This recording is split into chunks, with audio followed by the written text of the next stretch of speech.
And Florida Governor Ron DeSantis seems to be going even further in downplaying Trump's role in the attack on the Capitol. Let's listen to that. It was not an insurrection. These are people that were there to attend a rally, and then they were there to protest. Now it devolved and it devolved into a riot. But the idea that this was a plan to somehow overthrow the government of the United States is not true. It ended up devolving, in ways that was unfortunate, of course. But to say that they were seditionists is just wrong. Actually, he's wrong there because members of the Oath Keepers were convicted on charges of sedition. He was not there. Obviously, you were. How do you respond to that? Actually, he's wrong. I was specifically involved in that case, and I'm not going to talk much about it, but yes, the members of the Oath Keepers and the Proud Boys have been convicted of seditious conspiracy. So unless he's saying that the government was wrong, is the jury of their peers wrong? Unless he's saying that, then his statement is 100% false. I can understand him having an opinion and saying that not everybody there may have not been there to overthrow the government. You could have that opinion, that's fine.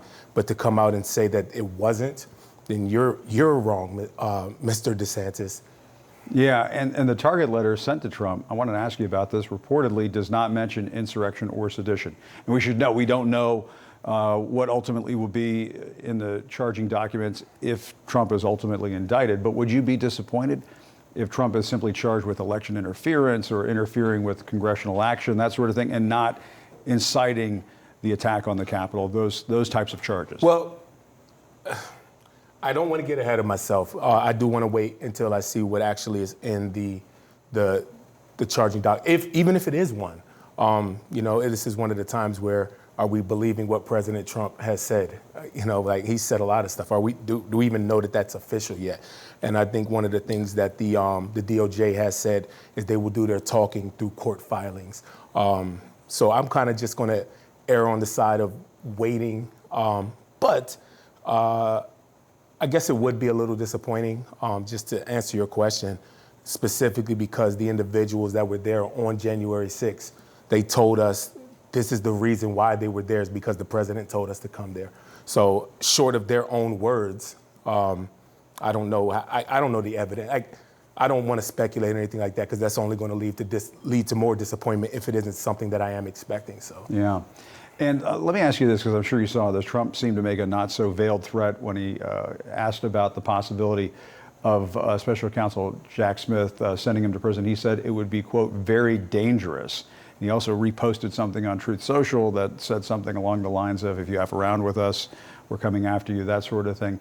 But he seems to be, again, implying that his followers are more passionate than ever. They may act if something happens to him. After living through what took place on January 6th, how worrisome is that kind of rhetoric coming from him once again? Well, you can't take it lightly because it's already been proven that people will act. So, you have to take his words seriously. And I know I just said that, can we take his words seriously? But when it comes to that, it's already proven and shown that his supporters will take action. And we can't just act like these individuals don't exist. There is an audience for Donald Trump. There is a large audience of people that support Donald Trump, and we just can't brush them aside as if their feelings and their beliefs don't matter. Although we disagree with them, we can't brush them aside.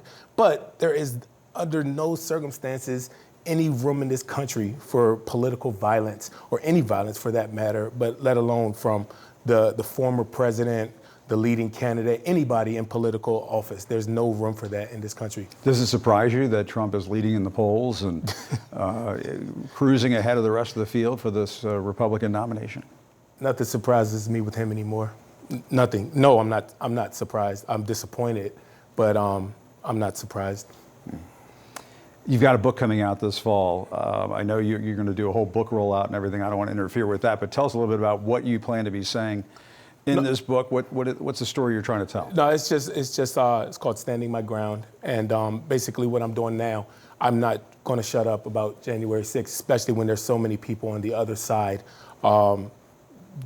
Specifically the two individuals, DeSantis, Mike Pence, and even Donald Trump are trying to downplay it and tell their individuals, their followers, their supporters that it wasn't what happened and it wasn't as bad as what happened. And I'm going to keep on fighting to make sure that that never happens. And how much time are you spending up on the Hill these days? Are you still Every day. You're up there every day. Every day. And when these some of these Republican lawmakers who have downplayed what took place on January 6th, saying it was tourists and they were just walking around the Capitol and that kind of stuff, do they look you in the eye when you cross paths with them up on the Hill? Do they say hello to you? Do they what what is that like to see some of these same lawmakers who have downplayed what took place and lied about what took place that day? I'll say that when I'm on the Hill, I'm very focused on creating a safe environment for those individuals You're doing to your do job. their job, and that's where I leave it there. I don't try to get too involved when I feel that I can't do my job. So I everything that I'm doing now is in my personal capacity and me just as an American and as a victim of the attacks of January 6th. But when I'm up there at my job, doing my job, that's what I'm focused on, creating a safe environment, no matter who they are, Republican, Democrat, it doesn't matter. And do you think it could happen again? Yeah, there's been no deterrents put in place. Well, that's not entirely accurate. There have been some deterrents that have been put in place, but I mean, just look at, like you just said, Donald Trump's last words about it's dangerous to go down this route. So yeah, it could happen again because you have a group of individuals, like you have an audience for him and for what happened on January 6th. So yeah, I believe it can happen again.